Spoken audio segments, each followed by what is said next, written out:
தமிழ் சினிமாவில் வந்த one of the best feel good movie அப்படின்னு நீங்கள் ஒரு லிஸ்ட் எடுத்தீங்கன்னா அதில் இந்த ஒரு மூவி கண்டிப்பாக அந்த லிஸ்ட்டில் இருக்கும். உலகம் பூரா எல்லா ஹார்பர்லையும் இதே கதை தான். லைட் ஹவுஸில் ஒரு பொண்ணு நிற்கும். என்னடான்னு கேட்டால் முன்ன மாதிரி தான், மாங்காய் கொடுத்தேன் மனசை கொடுத்தேன்.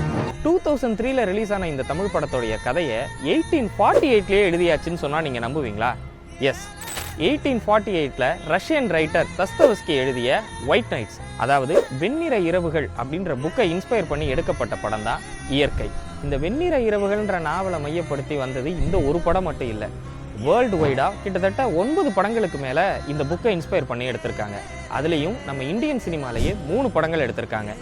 இந்த இயற்கை மூவி எந்த அளவுக்கு உங்களுக்கு ஒரு ஃபீல் குட்டான எக்ஸ்பீரியன்ஸை கொடுத்ததோ அதை விட பல மடங்கு ஒரு ஹோல்சமான எக்ஸ்பீரியன்ஸை இந்த வெண்ணிரவு இரவுகள் புக்கை படிக்கிறப்போ உங்களுக்கு அது கொடுக்கும்.